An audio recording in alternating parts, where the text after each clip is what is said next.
जय Hind and hello guys, स्वागत है आपका आपके अपने YouTube चैनल ज्ञान दे होस्ट में। एंड इस वीडियो के अंदर आपको बताने वाला हूं नवोदय विद्यालय समिति यानी कि NVS class 6 admission online form 2027-2028 के बारे में कि कैसे आपको ये फॉर्म फिलअप करना है। गाइज आपके पास लास्ट का कुछ समय बचा है, क्योंकि गाइज इस फॉर्म को फिल करने की लास्ट डेट 31 जुलाई 2026 है। तो आपके पास लास्ट के 8-9 दिन बचे हैं।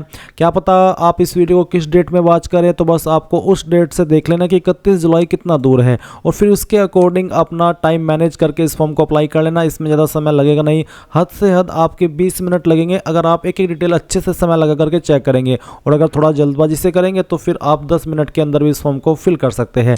तो इस वीडियो के अंदर सारी चीज़ें अच्छे से एक्सप्लेन की जाएगी ताकि आपसे फॉर्म भरने में कोई भी मिस्टेक ना हो। एंड जो आपके सामने इश्यूज आ रहे हैं उनका भी आपको हल मिल सके, जवाब मिल सके, ताकि आप डाउट फ्री अपना फॉर्म भर सके। तो चलिए शुरू करते हैं। फटाफट से वीडियो को लाइक शेयर करके चैनल को सब्सक्राइब कर ले और जो लिंक वीडियो को डिस्क्रिप्शन में दिया है आप ओपन करेंगे तो जानने को मिलेगा कि गाइज आप जैसे कि मैंने बताया कि 31 जुलाई 2026 तक फॉर्म भर सकते हैं। अप्लाई करने के लिए किसी भी कैटेगरी कैंडिडेट को कोई फीस पे नहीं करनी। एंड आपके बच्चे का जो डेट ऑफ बर्थ है या फिर जो जन्म है वो 1 मई 2015 से लेकर के 31 जुलाई 2017 के बीच में होना चाहिए, तभी वो एज के अकॉर्डिंग एलिजिबल होगा। सेकंड की वो 5वीं कक्षा के अंदर भी पढ़ रहा हो और जिस स्कूल के अंदर पढ़ रहा है वो रिकॉग्नाइज्ड होना चाहिए गवर्नमेंट के द्वारा। तो ये चीज़ इसमें मेन कंडीशन है। बाकी आप यहाँ पर एग्जाम पैटर्न देख सकते हैं, कौन सी स्टेट की लैंग्वेज क्या है वो आप देख सकते हैं। इसका मतलब है कि कौन सी स्टेट्स में किस किस लैंग्वेज में आपको पेपर देने का मौका मिलेगा। जैसे कि अगर आप यूपी से तो आप हिंदी में पेपर दे सकते हैं और इंग्लिश में दे सकते हैं, उर्दू में दे सकते हैं। तो आपको सेलेक्ट करना होगा फॉर्म भरते समय कि मुझे किस लैंग्वेज में पेपर देना है। और इसके अलावा गाइज आपका एडमिट कार्ड नवंबर 2026 में आ जाएगा और एग्ज़ाम आपका 28 नवंबर 2026 को हो जाएगा। तो आपने सारी चीज़ें जान ली। अब अगर आप इसमें एलिजिबल है और अभी तक ये फॉर्म नहीं भर सके हैं तो इंपॉर्टेंट लिंक के सेक्शन से अप्लाई ऑनलाइन लिंक ओपन करेंगे। अब गाइज आपके सामने यहाँ पर अप्लाई पोर्टल आ जाएगा जहाँ से आपको आपका फॉर्म फिल करना है, जो कि आपका क्लास 6 का 2027-2028 सेशन के लिए भरा जा रहा है। यहाँ पर आ जाने के बाद में सबसे पहले आपको click here for registration for class 6 2027-2028 इसके ऊपर क्लिक करना है। देन आपके सामने इस तरह से जानकारी आएगी जैसे कि आप वीडियो में चेक कर पा रहे हैं। जब आप यहाँ पर आ जाए तो आप गाइज इसमें जो आधिकारिक विवरणिका है, प्रोस्पेक्ट है, इसको एक बार व्यू कर लेना। फिर नीचे की तरफ आपसे एक सवाल पूछा कि यदि अभ्यर्थी अभिभावक यह पुष्टि और घोषणा करते हैं कि अभ्यर्थी ऊपर दी गई सभी पात्रता शर्तों को पूरा करता है तो नीचे दिए गए बॉक्स पर क्लिक करें। तो आप यहाँ पर इसमें यस कर दें कि हाँ मेरे पास सारी एलिजिबिलिटी है जो कि इसमें मांगी गई है। फिर क्या आपके पास आधार नंबर है, तो आप यहाँ पर यस करेंगे आधार नंबर अगर है, और उसके बाद यहाँ पर इसमें आपका बच्चे का जो भी आधार नंबर है जिसका फॉर्म आप भर रहे हैं वो आप यहाँ पर एंटर करेंगे। एंड यहाँ पर बोला कि if the candidate is applying for registration to JNVs in district Yanam and Mahe of Puducherry UT में apply through the alternate mode of registration through residence certificate. यानी कि अगर आप इन दो जगह से आते तो फिर आप यहाँ पर रेसिडेंस सर्टिफिकेट के माध्यम से अप्लाई कर सकते हैं। एंड अगर आपके पास यहाँ पर या फिर आपके बच्चे के पास आधार कार्ड नहीं है तो आप इसमें नो करेंगे। नो करने के बाद में आपको यहाँ पर एक इस तरह का विकल्प देखने को मिलेगा जहाँ पर है कि आपका पंजीकरण अस्थायी होगा। कृपया निवास के जिले के संबंध में अभिभावक या फिर अभ्यर्थी का कोई भी सरकारी अनुमोदित निवास प्रमाण पत्र अपलोड करें। तो उनको यहाँ पर जिनके पास आधार नहीं है उनको निवास प्रमाण पत्र यहाँ पर देना होगा, या तो अभिभावक का या अभ्यर्थी का। और इसमें जो साइज रखा है वो आपका 50 से 300 KB के बीच में रखा है आपके सर्टिफिकेट का, और वो JPEG या फिर JPG का चल जाएगा। तो जो भी आप माध्यम सेलेक्ट कर रहे हैं वही आप यहाँ पर सेलेक्ट कीजिए अपनी मर्जी से। मैंने दोनों का बता दिया। आधार नंबर तो आधार नंबर डाल करके सबमिट कर देंगे। एंड अगर आप रेसिडेंस सर्टिफिकेट से कर रहे हैं अब बच्चे के या फिर अभिभावक के तो वो भी आप कर सकते हैं। उसके बाद आपको सबमिट के ऊपर क्लिक करना है। अब गाइज आपके सामने यहाँ पर इस तरह का इंटरफेस आएगा। एंड मैं आपको बता दूं अगर आप आधार के माध्यम से कर रहे हैं तो मे बी आपको यहाँ पर इसमें आपकी डिटेल्स जो आधार के अंदर आपने भरी हुई है जैसे कि नाम, फादर नेम, वो यहाँ पर आपको ऑटोमेटिकली दिख सकती है। कब क्योंकि मैंने रेसिडेंस सर्टिफिकेट के माध्यम से आगे बढ़ा हूँ तो मैं यहाँ पर मेरे सामने जो इंटरफेस आ रहा है उसके अकॉर्डिंग आपको जानकारी दे रहा हूँ। तो जब आप यहाँ पर आए इसमें आपको देखने को मिलेगा नेम ऑफ द कैंडिडेट। आपको यहाँ पर जो भी बच्चे का नाम है वो यहाँ पर डाल देना है। उसके 5वीं के जो सर्टिफिकेट है या फिर जो उसका जो भी 5वीं का प्रूफ है उसके अकॉर्डिंग। फिर यहाँ पर फादर नेम आप डालेंगे बच्चे का, और उसके बाद में यहाँ पर बच्चे के जो माताजी है उसका नाम आप डालेंगे। बच्चे का जेंडर सेलेक्ट करेंगे। डेट ऑफ बर्थ क्या है बच्चे की वो आपको यहाँ पर सेलेक्ट कर लेनी है, जैसे कि मैं आपको यहाँ पर सेलेक्ट करके दिखा रहा हूँ इस तरह से। और उसके बाद में आप यहाँ पर देखेंगे मोबाइल नंबर, तो जो अभिभावक है बच्चे के उनका मोबाइल नंबर यहाँ पर डाल देना है। फिर ईमेल आईडी डाल देनी है। उसके बाद में कास्ट कैटेगरी क्या है वो भी आपको यहाँ पर सेलेक्ट कर लेनी है। जैसे कि यहाँ पर मैंने ओबीसी सेलेक्ट किया तो बोला है कि uploading the category certificate is not mandatory, however valid certificate में बी अपलोडेड, यानी कि जो कास्ट सर्टिफिकेट है वो अपलोड करना अनिवार्य नहीं है, बट अगर आपके पास है तो आप उसको अपलोड कर सकते हैं। उसके बाद यहाँ पर डिसेबिलिटी पूछा, विकलांगता यदि कोई है तो आपको बताना है, जैसे कि ऑर्थोपेडिक, विजुअल या फिर हियरिंग नहीं है तो नन कर देंगे। उसके बाद जो भी एड्रेस है आपका वो एड्रेस आपको यहाँ पर डाल देना है, और जो भी पिन कोड है वो भी आपको यहाँ पर डाल देना है। पिन कोड के अलावा जितना भी एड्रेस बचता है वो आप यहाँ पर एड्रेस के सेक्शन में फिल कर देंगे। फिर आपको बताना है यहाँ पर रेसिडेंटल स्टेट, तो कौन सी स्टेट के निवासी है बच्चा या फिर आप, वो आपको बताना है। उसके बाद में डिस्ट्रिक्ट कौन सी है आपकी वो बता देना है, और उसके बाद में ब्लॉक कौन सा है वो ब्लॉक भी आप यहाँ पर सिलेक्ट कर लेंगे। ब्लॉक सिलेक्ट करने के बाद में यहाँ पर आता है कि क्या आप NIOS 1/4/2026 टू 15 सितंबर 2026 के अभ्यर्थी है।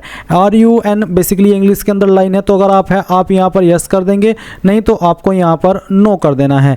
इसके बाद यहाँ पर एक और सवाल है कि क्या कक्षा 5वीं की पढ़ाई का जिला और निवास का जिला एक ही है, यानी कि जहाँ पर बच्चे ने 5वीं की है और जहाँ पर वो रह रहा है क्या वो एक ही जिला है। अगर हाँ तो यस, और अगर नहीं तो आप नो करेंगे। नो करने पर आपके सामने नीचे के ऑप्शन एक्टिव होंगे, जहाँ पर पूछा कि उस राज्य का चयन करें जिसमें अभ्यर्थी कक्षा 5 में पढ़ रहा है, उस जिले का चयन करें जिसमें अभ्यर्थी कक्षा 5 में पढ़ रहा है।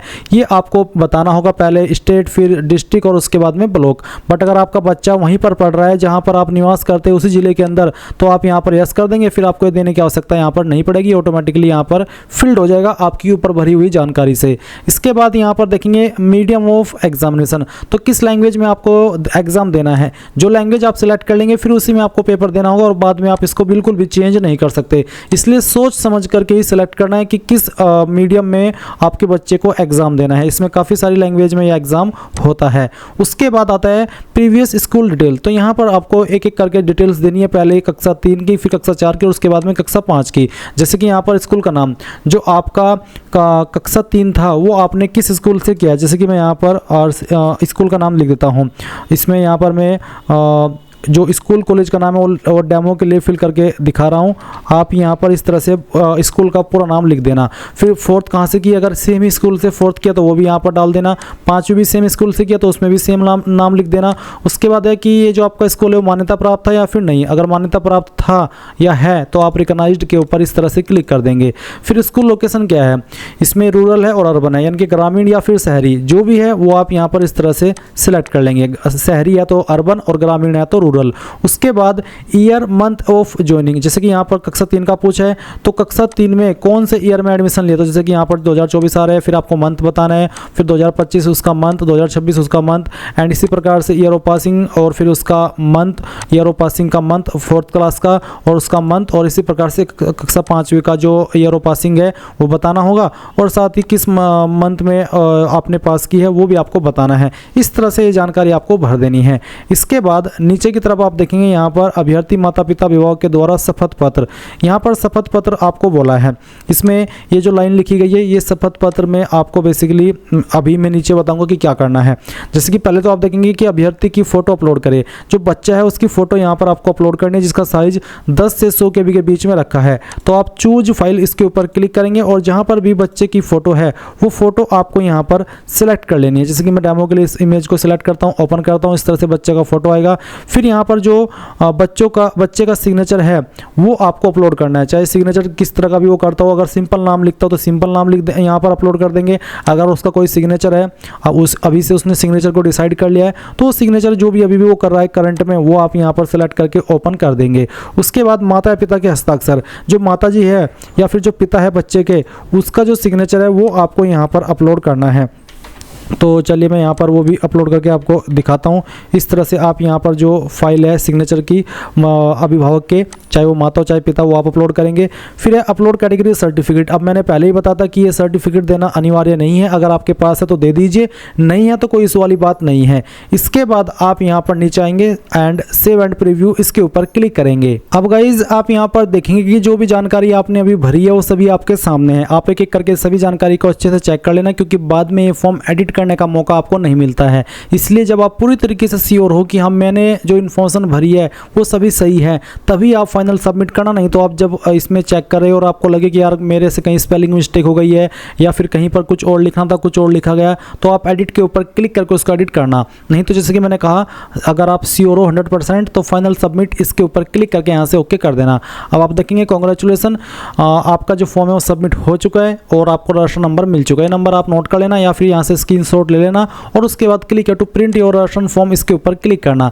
इस तरह से आपका फॉर्म आएगा आपके सामने। अब आप यहाँ पर प्रिंट इसके ऊपर क्लिक करेंगे एंड देन यहाँ पर आप इसको सेव कर लेंगे। और इस तरह से गाइज आप ये का जो NVS कह लीजिए या फिर JNV क्लास 6 एडमिशन फॉर्म 2027-2028 है वो भर पाएंगे। आई होप आपको सारी चीज़ें क्लियर हो गई होगी। अगर आपका कोई सवाल डाउट रह गया हो किसी भी जानकारी को लेकर के तो आप कमेंट के माध्यम से पूछ लेना। इस तरह से गाइज आप लोग ये फॉर्म भर पाएंगे।